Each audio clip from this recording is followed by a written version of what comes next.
All right. Here we We are are. live. We are live. Excellent. We'll Oh, we'll remove this until we're ready for it. ooh, Maybe. hello. Side by side.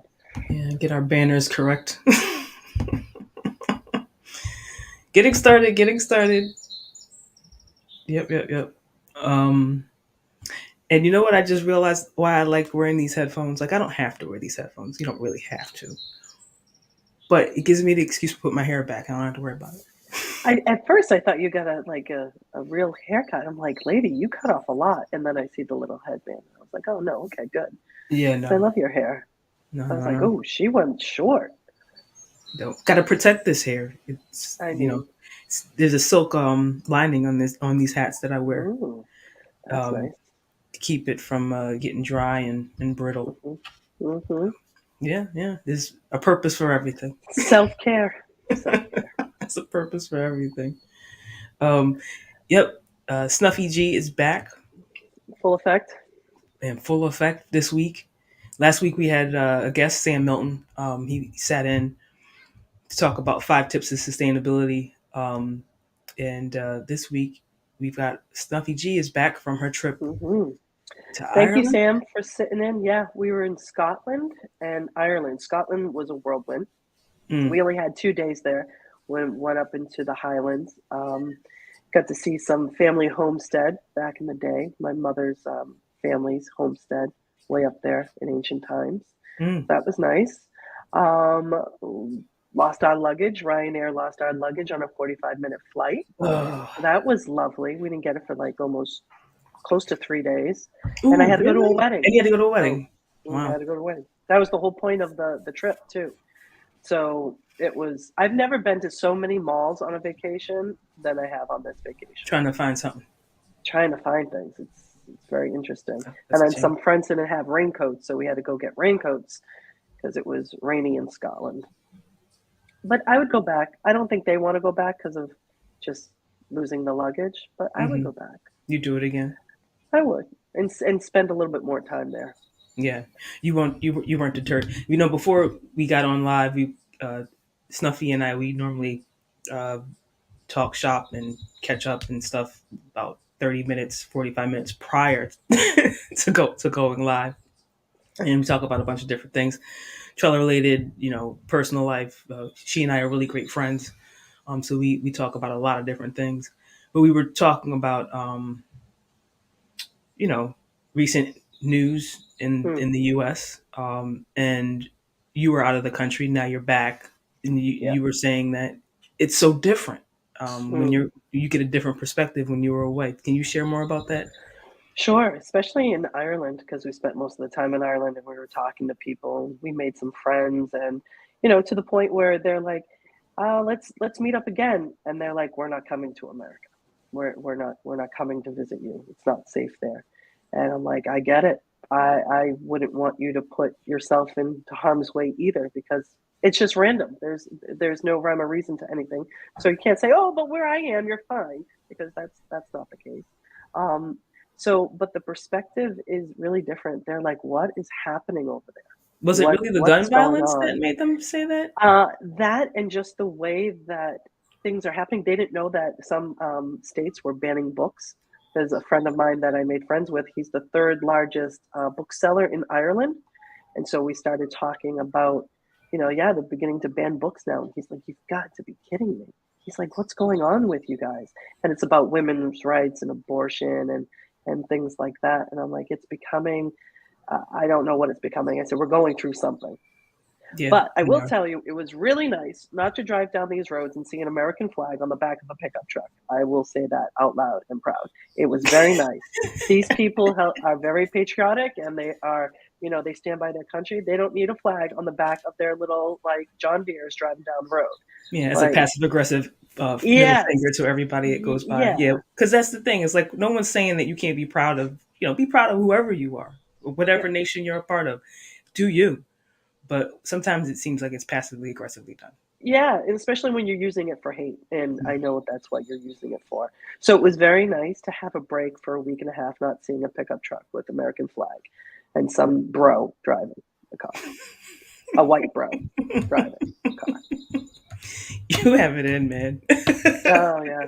I and I even told him, I'm like, "Look at I'm looking to leave." He's like, "Really? You're really thinking of it?" I'm like, "Yeah." I'm like, I don't know. Things are gonna happen. I don't know, civil war or whatever, but I don't wanna be here for it." I'm like, Yeah. "So, no, thank you." Yep. Well, you know, That's a whole different podcast, Asia. That's a whole different podcast. change is inevitable. I'll put it that way. Change is definitely inevitable. And you know, I've been a little skeptic since the age of 4. No. And and have always kind of questioned things. So for me, it, there's so many untruths that are coming to the surface, which is great.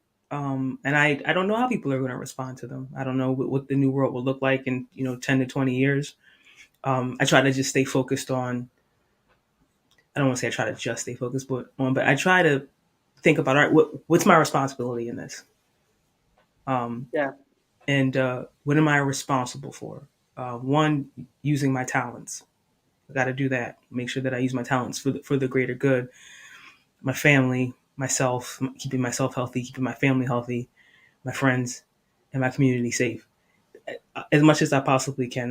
That's all I guess I can do. But yeah, there's a lot of uncertainty and change coming.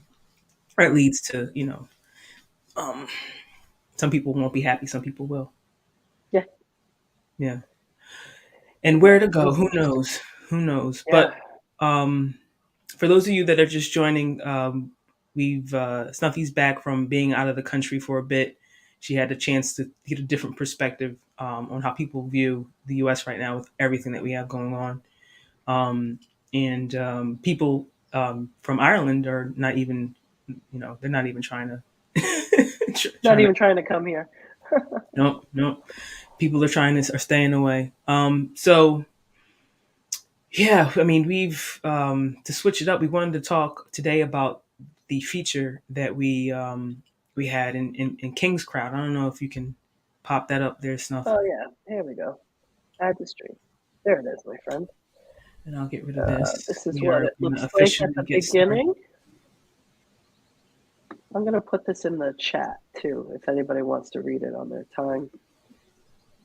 Yeah, please do that. Oop, wrong chat. Comments. Here we go. And some, I'll talk a little bit more. I wanted to what I'm trying to do is to share more about my personal beliefs, and it's hard to do that. It's hard to do that when you know that you don't know everything. Like I don't know everything. I don't have every perspective. I haven't had every experience in this world. I only have my own, and the stuff that I've read and the stuff that I know. And when but for me, I feel like sometimes I hold my tongue because I think about, what about the other perspectives? What about the stuff I don't know? And it's been, I think, maybe creating maybe a little bit of a fog of who am I? What Hmm. is Trella? Hmm. Um, and I'm not sure. Maybe it's not. Maybe I'm making this up. But something keeps telling me that I need to be more genuine and more open about my beliefs, so that people understand who I am and what drives me, and so that we can connect and build with the people that share those beliefs.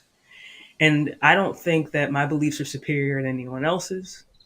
It's only my perspective and my experiences, and I think that everybody's beliefs are equivalent. So believe what you want is what I'm saying. Believe what you want. But here are some of the things that I believe. So as we go through this write up that we were a part of, that we were thrilled to be a part of, I'm going to share a little bit more about the backstories and about some of my answers. Um, if everybody does not mind. So, with that being said, just before we even get into it, to talk about how did we even get featured in this. This is a surprise. KingsCrowd.com. They're a platform that basically rates and reviews all of the different regulation crowdfunding um, offerings that are out there across all of the different platforms. So they'll look at excuse me, WeFunder, Start Engine, Mainvest, Net Capital, all these. I mean, there's hundreds and hundreds of them now. These regulation crowdfunding platforms. So all these different companies putting their ideas out there. So they decided we're going to put together a rating list so that people can get kind of a third party review on how good the offerings are and their thoughts about the company. So when KingsCrowd.com reached out to say they wanted to do a founder feature, I was like, great, that's awesome because it'll get more eyes on our page. And if anybody knows when it comes to marketing, selling anything, especially in this digital age, if you can't get somebody to look at something, you're done. Like it all starts with you need to get their attention. Mhm. So if this is another way for us to get the attention of more people so that they can learn about Trella, sweet, let's do it. It was at no cost to us. We were selected. I did a brief interview with a gentleman there, Z, and he gave me some time to respond to some of the questions, and that's what I did. But one of the things that I'm all thrilled. I'm like, yay, we get a chance to kind of share a little bit more about Trella.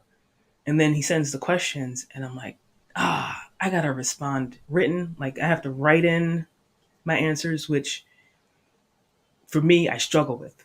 Um, I much rather communicate with my mouth, oral versus like written. Yeah, So and there's character limitations and everything like that. yeah, and I don't want to write like an essay. Right. And I feel like in order to create context, it's easier to do that with when you're talking. People do it, writers do it all the time. So I'm not saying it's impossible. I'm just saying I don't have the writing skills. Yeah. I don't have the writing skills to be able to like build context around things. I'm a very technical writer. Like I'm used to writing engineering reports, very factual. So if you ask me something in that's kind of not black or white, and you want me to write an answer to it, it's hard for me to answer it succinctly. So when I pushed this off, like I was like, oh, I've got so many other things I got to do. You know, I'm like, I pushed it off, and I'm thinking, should I, just an audio version, and then ask someone on the team to just transcribe it? And part of me was like, no, you can't really do that right now. So, um, why don't you just do it? So I sat down and I did it, and these are the responses. But there was one question that I was excited about Mm. answering, and then there was one question that I was kind of like, ugh, this one. So we'll talk about There's, we'll talk about those kind of as we go through. I don't know, where should we start? So I don't know, you want to start at the very beginning, like the transforming the industry? yeah, sure. Why don't we do that?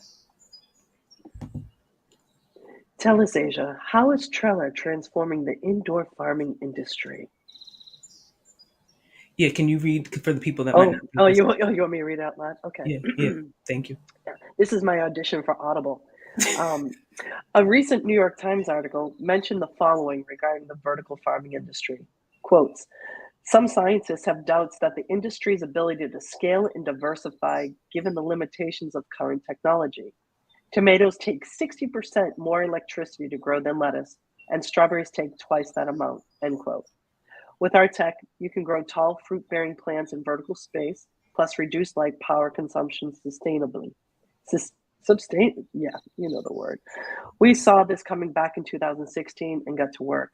We now have a patented solution. That Yeah, is it. That is yours.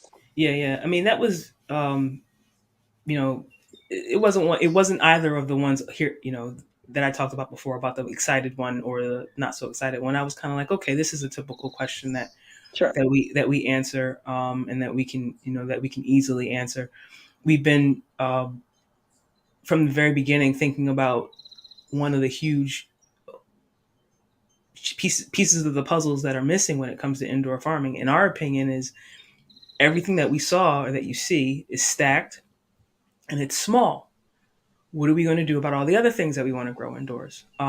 So we've always kind of thought about trying to solve that problem of diversifying the types of plants that we can grow indoors. I mean, that used to be one of our taglines was diversifying the types of plants that you can grow indoors. We got rid of that tagline because, as you can see, it's pretty hard to say.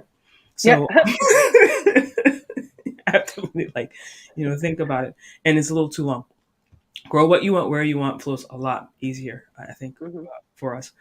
But that's kind of always been where we were. So that wasn't that big of a question to answer. A hard question to answer.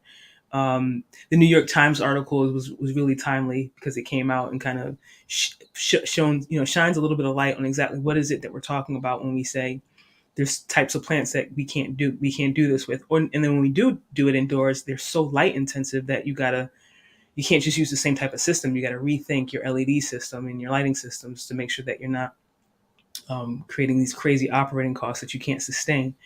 So that's what we've been about from day one. I guess we can jump to um, let's go to the one about potential investors, because that was the one that I was psyched about. You were? Okay. Yeah, yeah. The question was, what do you want potential investors to know about you and or your company? And Asia said, a lot of people look at our technology and see that it's obviously great for the cannabis and hemp industry. It is indeed. But from day one, we always knew that there would be a more pressing need for our technology to be used for food production in order to combat global food shortages. And now the world truly sees the need as well. This is bigger than cannabis, and it's only the beginning for Trella. Yeah,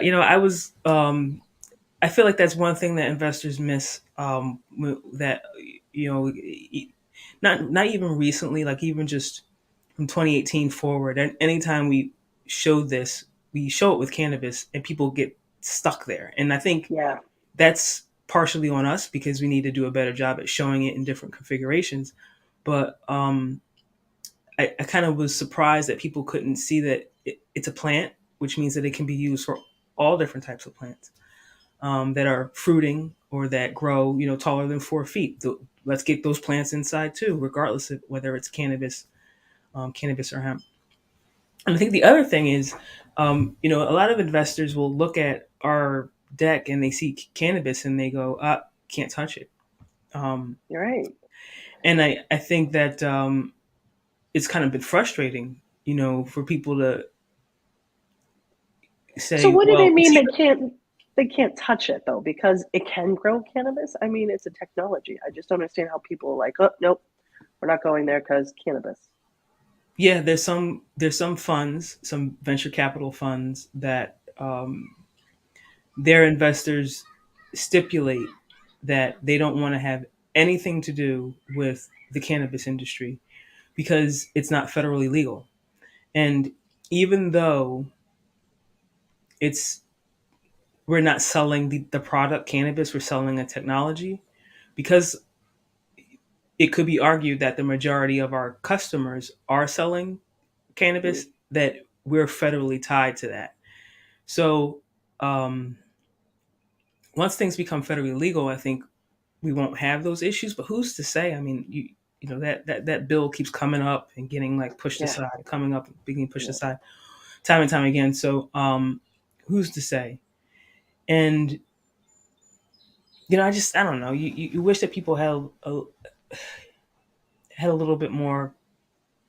I don't But want to say you courage, but it's their money, so it's like, do what you well, feel is comfortable. it's an excuse, in my opinion, because anything can be used to grow cannabis. The pots that you get at Home Depot can be used at cannabis. And if you deep dive into how many people are buying certain types of pots, you'll know that maybe those people are more cannabis users than anything else, too. You know what I mean? So if you deep dive into any corporation or anything that helps growing any type of cannabis or whatever, it's the potential to grow cannabis and anything. Yeah, The like grow water, like the grow tents. nutrients. Yeah, grow tents, lights. Oh, is that cannabis? Like, oh, maybe, but you're investing in it and you're Yeah. okay with that. Or But when maybe you or maybe see they're not. Maybe ultimately they're like this, maybe they're not. I well, mean, that's there are different. some VC funds out there that are like, they're cannabis focused. Yeah, And that those are different types of conversations that you have with them, because sometimes it's, well, this does other things outside of cannabis. So, when we're looking at our valuation and where we can be 5 years, 10 years from now, our market size is different, yeah. with a different play. So it's been kind of like, it's been interesting having these conversations with VCs um, and some investors, and some people get it, some people don't, and Now with the economy, everybody's looking for the sure shot. So Yeah. it's it's difficult, which is the reason why we do regulation crowdfunding, and we get investors, smaller investors that believe in our mission and want to help to move us forward, and that's probably the way we're going to be continuing, and adding on some other ways of bringing in capital. But the VC way, if it happens, you know, great. But we want to make sure that we are in a really good position to leverage that so that we don't wind up having to give away so much equity that the company is no Mm. longer the company that we created. No. So, so yeah, we'll see. We'll see. All will be revealed. All shall be revealed. So, I guess let's go to the question where I'm like, oh, this question. There it is. You want me to read this out loud too? Uh, yeah, All right. please. The question is, as a minority and female founder, what difficulties have you encountered working on your company? What advice would you give to minority and women founders? Your answer: we can't change the way people think or what they do. We only have control over ourselves. I've also had the opportunity to travel the world and learn about our history from a global perspective. I don't accept the word minority. On a global level, we are not a minority. Furthermore, once you realize that the Nile River at ancient Egypt runs from south to north and that civilization developed in that same direction, it can become empowering to the point that you no longer concern yourself with the opinions of others. I thought that was a strong response. Yeah, I think I would add to that because the second part of the question was, what advice would you give? Yeah. And let me back up. One of the reasons why I go, oh, this Q is it almost gets asked like on every interview, regardless of where I am. Like, what's it like to be the you know the person that we don't typically see highlighted? Is kind of how I feel it sometimes about that question. It's like, what's it like to be the person that sticks out? Um, and I mean, it's almost like, well, everybody is different, so it makes me go back into that minority framework where I'm like, I don't really feel like I'm a minority. And the reason why, and I think this goes to the advice question, the reason why I don't feel like a minority, um, whether female, African American, black, whatever, however you want to say it, is because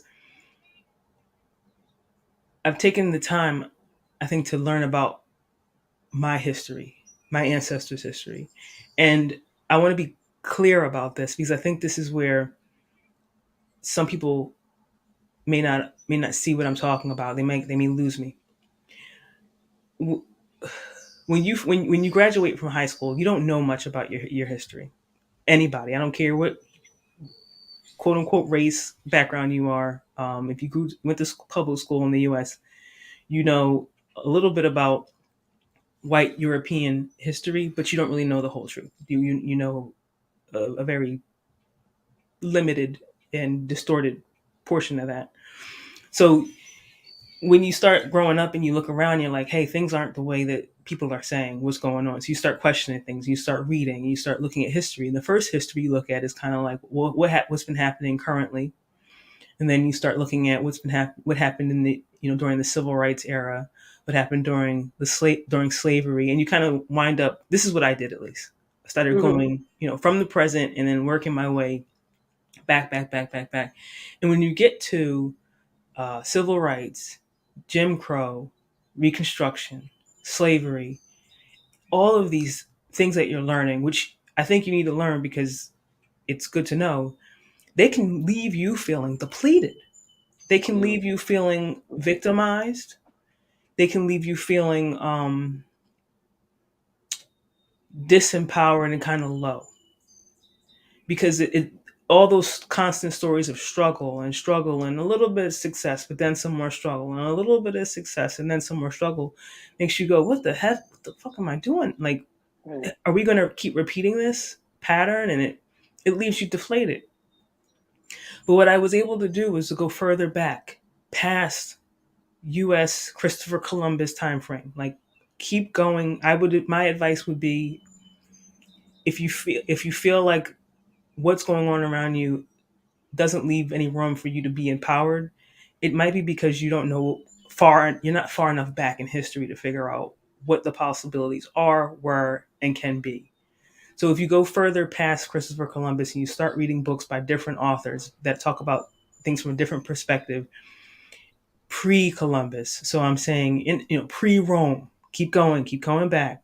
Let's go into the pre-Mesopotamia because that's where my book started in public school. It was like, oh, Mesopotamia forward. Go back further than that. You wind up running into like ancient Egypt.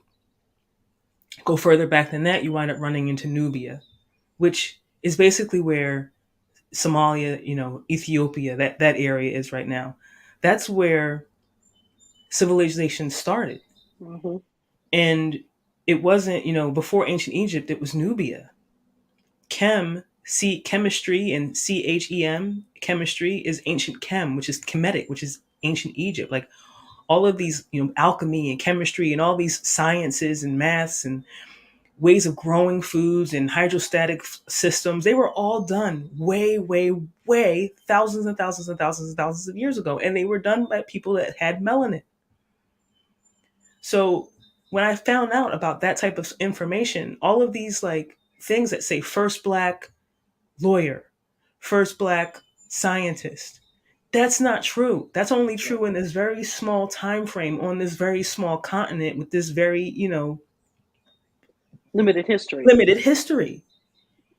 There's we've had first blacks, first all of those things, everything. We've already done it time and time and time and time and time and over again. So it became empowering to me to know I am not a freak of nature. I'm not different. I'm not better than.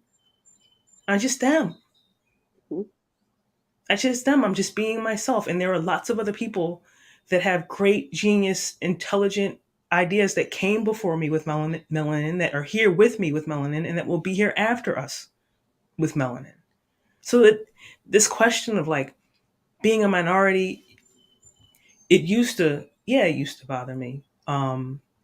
And I used to think, oh yeah, I'm a minority. Like I used to accept that word. Let me put it Sure. that way. I used to accept Yeah. that word minority. Um, I decided no longer to accept it. I look at it from a global perspective. I think about all the history that I know, and I know that the majority of the people on this earth have melanin to some degree, and that we have the ability to create everything that we see around us because we practically already have. Right. So I'm good. I'm Right. good. And if that way of and if that way of empowering myself and thinking about myself frightens other people, makes them feel less than, I'm not responsible for that. I'm in no way saying that my history empowers me so that it disempowers you. That's not what I'm talking about here. I'm simply talking about my perspective, myself, and how I feel elated to know the history of my ancestors, way, way, way before Columbus. And if you want to get started on that, if you happen to catch this live and get this far, if you if you want to learn more about it, you can read books like They Came Before Columbus by Ivan Van Sertima. It's called They Came Before Columbus by Ivan Van Sertima. So you can start there, and he references a lot of other materials that you can then keep going from. But there's a lot of information out there that's online, um, that we can now get access to that we could not before. During my mother's generation and my grandmother's generation, this stuff was not available. This information was not easily accessible, but it is now. So go out there and chew on it. Get strong, get strong off of it because it's good stuff. Yeah. I'm putting it in. It's Amazon. You can decide whether or not you want to buy it through Amazon or an independent bookstore. But I just put the link in there to the book so you can see what it looks like and kind of. Oh, I don't think it did very well. Um, so we'll put it back up there because I don't think this is a good one. The way that I copied it. Oh, okay. We'll add that link. Yeah, Yeah. Looks like we've got some comments. I don't know if this is all. Oh, I see. that's me. That's me. We'll get rid of those. Yeah, I don't Put know a how to fresh remove it. link We in. will. Yeah. But no, that's so yeah, Whoops. this is what I meant when I said I wanted to share more about my beliefs and my personal perspective. And Hmm. I think it allows me to r- feel good and respect myself without disrespecting others. And that's where I am right now. So took a while to get here though. Well, still, people still haven't come here yet either. They're not. They're not where you are yet. So they're still on their journey too. Yeah, but some people are because I've got, there are resources out there that help me to get to this point. Mm, So there are other people out there that have figured out like, yo, there's many levels to this game, and yeah. on the universal level, we are all connected. We are all one. All these labels that we put on ourselves have nothing to do with anything on those levels. Come down here on Earth and start playing the earthly game, then all right, you got labels to play with and games to play and biases and all that type of stuff. But they exist, but they don't define us. So Right. that's it. That's it. That's it. Um, That's it. that's it. We'll be back. Ooh, next week will be the Sweet. 14th. We'll be Ooh, back for another live every Tuesday at noon. If you want to invest in Trella Technologies, again, trying to be full disclosure with who you who you're supporting, who you're getting involved with. Um, our way of oops. doing Sorry. things. Yeah, our way Sorry, of buddy. doing things, and what we're about. And you know, we could take this in so many different directions. This technology, because the need is there to be able to grow sustainably and with sovereignty too. Mm, Um, so we even that even drives us for the reason why we do what we do. So if you like what we're about, if you believe in the product, the invention, or whatever you want to call it, the mission to grow what you want where you want, please check us out on our WeFunder campaign. It's scrolling across the bottom of the screen. And check out the offering. If you have any questions, there's the ask a question section there. You can ask your questions, and we do a lot of updates there. Because the good thing about that page is you get a chance to kind of like create a story of what the company is, but you can also put updates there. And the updates are great because we've had that page for several weeks, so you get to see the progress over time and what we've been doing. So check that out when you get a chance. And thank you. We'll be back next Tuesday noon yes. EST. Until then, everybody, Matt, peace, my love. Later.